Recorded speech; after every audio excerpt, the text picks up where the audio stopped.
Perkenalkan, nama saya Elis Elia, mahasiswa dari Program Studi Pendidikan Agama Islam semester 4, Fakultas Tarbiyah dan Perguruan Universitas Islam Negeri Sultan Maulana Hasanuddin Banten. Pada kesempatan ini saya akan memaparkan materi tentang komponen tujuan kurikulum yang merupakan bagian dari mata kuliah pengembangan kurikulum dengan dosen pengampu Ibu Dr. Helna Nelis MPD. Ada beberapa materi yang akan saya sampaikan. Yang pertama, pengertian tujuan kurikulum, yang kedua, hierarki tujuan kurikulum, dan yang ketiga, taksonomi tujuan kurikulum. Pengertian tujuan kurikulum diambil dari jurnal Al-Hakim, karangan dari Ahmad Wahyu Hidayat, merupakan mahasiswa dari UIN Sunan Kalijaga. Dalam karangannya yang berjudul Inovasi Kurikulum dalam Perspektif Komponen-komponen Kurikulum Pendidikan Agama Islam yang dipublikasikan pada Maret tahun 2020. Komponen tujuan kurikulum adalah komponen dari kurikulum yang menjadi sasaran atau target yang harus dicapai dalam melaksanakan suatu tujuan kurikulum. Komponen tujuan kurikulum ini sangat penting karena melalui tujuan, materi, proses, dan evaluasi dapat dikendalikan untuk kepentingan dalam mencapai suatu tujuan kurikulum yang dimaksud. Kurikulum adalah suatu program yang dimaksudkan untuk mencapai suatu tujuan pendidikan. Tujuan itulah yang dijadikan sebagai arah dan sasaran dalam melaksanakan segala kegiatan pendidikan. Berhasil atau tidaknya suatu program di sekolah atau di suatu lembaga pendidikan dapat diukur melalui seberapa jauh dan seberapa banyak tujuan-tujuan yang telah dicapai. Hierarki tujuan kurikulum. Menurut Kamus Besar Bahasa Indonesia, hierarki adalah urutan tingkatan dalam suatu kedudukan atau pangkat. Dapat dipahami bahwa hierarki tujuan kurikulum adalah suatu urutan tingkatan yang menjadi target atau sasaran yang harus dicapai dalam melaksanakan suatu proses pendidikan. Dikutip dari artikel yang dikarang oleh Sigit Suryono yang dipublikasikan pada 21 April 2019 bahwa hierarki tujuan kurikulum terdiri atas tujuan nasional, tujuan institusional, tujuan kurikuler, dan tujuan instruksional. Tujuan nasional. Tujuan nasional adalah suatu tujuan yang ingin dicapai dalam skala nasional. Pencapaian dalam tujuan ini yaitu ketika warga negara memiliki sikap nasional berdasarkan Pancasila, seperti bertakwa kepada Tuhan Yang Maha Esa, memiliki tanggung jawab untuk mensejahterakan masyarakat, bangsa, dan tanah air. Sehingga dalam tujuan ini dapat dipahami bahwa tujuan nasional ini berlaku untuk semua warga negara Indonesia dari Sabang sampai Merauke, bukan dikhususkan untuk suatu daerah, suatu lembaga, atau suatu ras, melainkan untuk seluruh warga Indonesia agar memiliki kepribadian nasional, yaitu sesuai dengan Pancasila. Tujuan konstitusional. Tujuan konstitusional adalah tujuan pendidikan yang ingin dicapai pada suatu lembaga tertentu. Hasil pencapaian dari tujuan ini yaitu ketika peserta didik telah menyelesaikan program pada suatu lembaga pendidikan tertentu, mampu bekerja pada bidangnya atau mampu dididik lebih lanjut untuk menjadi tenaga profesional pada bidang tertentu. Seperti pada jenjang SMA dan SMK. Pada jenjang SMA, peserta didik yang telah menyelesaikan program-program studi pada jenjang SMA ini, mereka tidak diperuntukkan untuk bekerja, melainkan mereka disarankan untuk melanjutkan proses pendidikan, yaitu pada jenjang perkuliahan. Nah, pada jenjang perkuliahan ini, mereka dilatih untuk menjadi tenaga profesional sesuai dengan bidang tertentu. Lain halnya pada jenjang SMK. Pada jenjang SMK ini, mereka diharapkan setelah menyelesaikan program studinya, mereka mampu bekerja dan mampu mengaplikasikan kejuruan-kejuruan yang mereka ambil sebelumnya. Tujuan kurikuler. Menurut Rusman 2009 halaman 20, kurikuler merupakan kegiatan pendidikan di dalam mata pelajaran dan pelayanan konseling untuk membantu mengembangkan peserta didik sesuai dengan kebutuhan, potensi, bakat, minat yang diselenggarakan oleh lembaga pendidikan. Sedangkan menurut Zainal Arifin, kurikuler adalah pembelajaran yang dilaksanakan dengan berpusat pada peserta didik yaitu pembelajaran aktif, kreatif, aktif, dan menyenangkan. Sedangkan tujuan kulikuler adalah tujuan yang harus dicapai oleh setiap bidang studi pada mata pelajaran.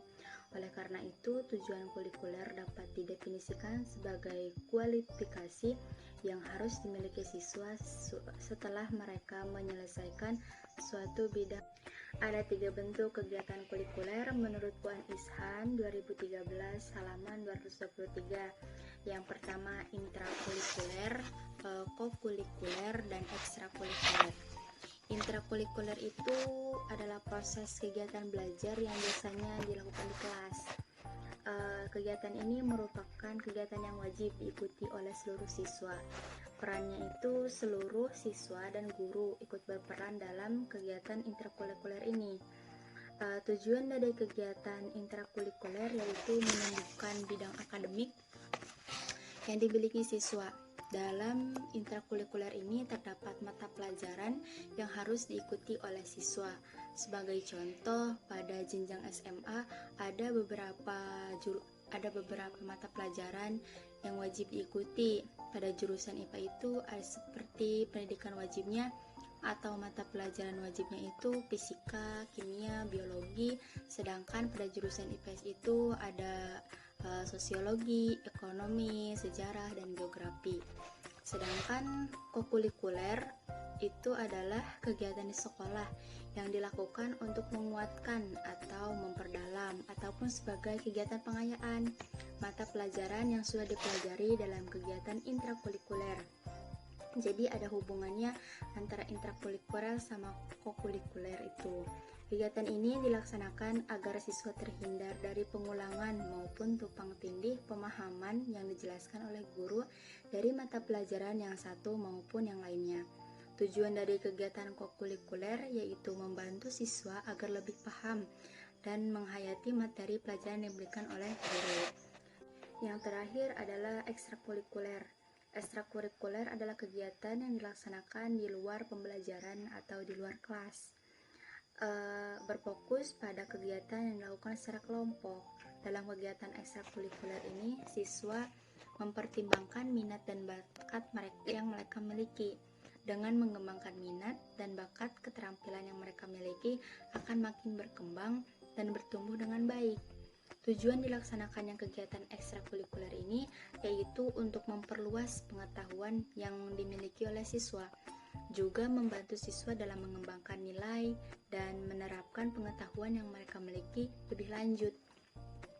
Contoh kegiatan ekstrakurikuler seperti pramuka, olahraga, paskibra, paduan suara, PMR, dan sebagainya. Jadi dapat disimpulkan dari 3 bentuk kulikuler itu, intrakulikuler itu sebagai mata pelajaran wajib di kelas atau di sekolah yang diikuti oleh seluruh siswa dan perannya adalah siswa dan guru. Sedangkan kokulikuler itu sebagai bentuk pengayaan yang dilakukan oleh guru terhadap siswa agar tidak terjadi tumpang tindih pengetahuan. Yang ketiga itu yaitu ekstrakurikuler seperti pramuka, organisasi lainnya, PMR, itu terjadi di luar pembelajaran di kelas.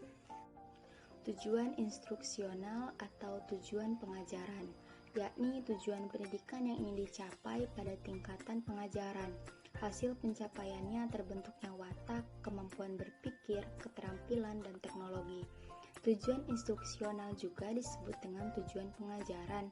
Tujuan pengajaran pada kurikulum 1994 dikenal dengan tujuan ekstrakurikuler umum dan ekstrakurikuler khusus.